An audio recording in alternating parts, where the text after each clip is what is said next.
clean up your carbon movement. Now, bizarrely, this movement is increasingly subject to ridicule. Right? So, for example, Tom Friedman had this piece in the New York Times about keeping particular scorn on somebody who was arguing in favor of voluntary carbon neutrality. He said, volunteerism doesn't work.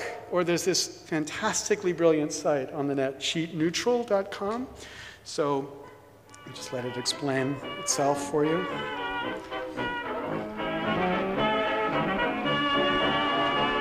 I'm telling the birds, telling the bees. Neutral.com. And what we do is cheat offsetting. So if you're in a relationship or you're lucky enough to be with someone and for whatever reason something goes a little bit wrong, one of you does something that you probably shouldn't have done. Happens quite often. Yeah, right. Yeah. Well, what you can do is you can come to us and pay us a small amount of money.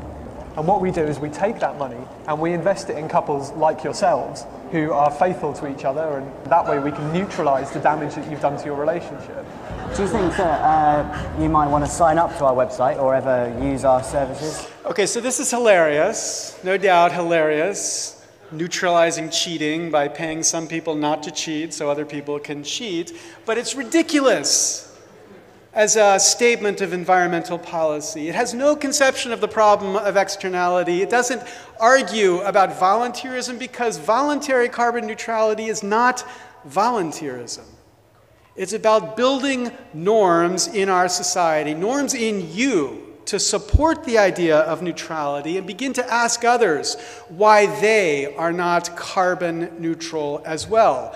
Building a recognition in our society leading to this essential tipping point in policy, the tipping point which would get us to this obvious policy solution to internalize these externalities by eliminating, by neutralizing all carbon produced, at least in context of industrial production. The same point exists with cultural. Here, too, we need to build norms to support less regulation of culture. And that's what the organization I helped found about 6 years ago, Creative Commons, tries to do. Creative Commons is a nonprofit that gives artists a simple way for authors and artists to mark their content with the freedoms they intended to carry.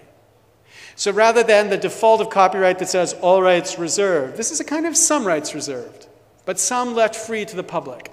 So for example, the freedoms you could offer, the freedom to share, the freedom to remix, or both.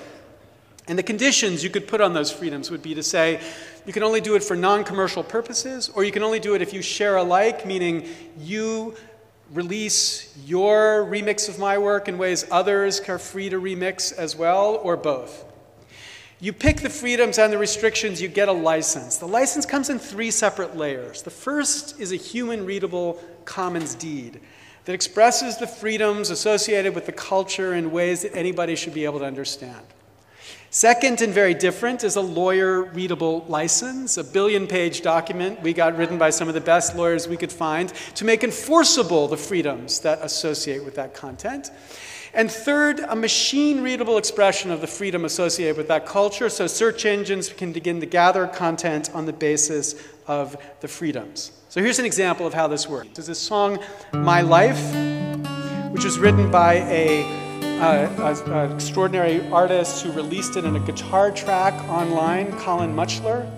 17-year-old violinist downloaded it, and she added the violin track you hear on top here.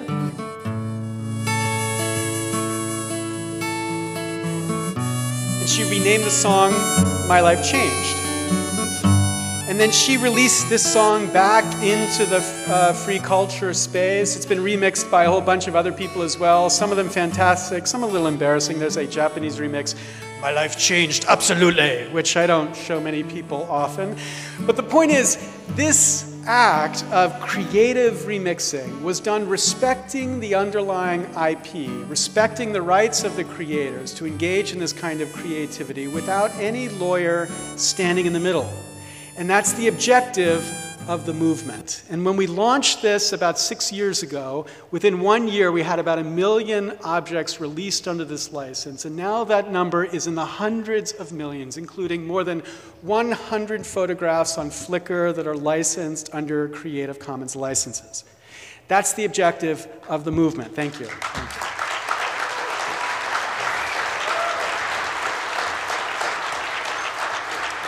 But my point in coming here is to be the norm police with you. Just as I think every single one of you should behave right today by being carbon neutral in how you live your life. Every single one of you that is a creator of articles for academic journals or for music that you're not commercially exploiting should be using Creative Commons today to build this movement of balance that will make this culture flourish more freely. You should be acting to build the norm that would build the world you want. Now let me just end with one more idea here. So, like I guess many of you, I'm a little embarrassed, but Al Gore is kind of my hero. Here's Al Gore at TED earlier last year. Optimism is sometimes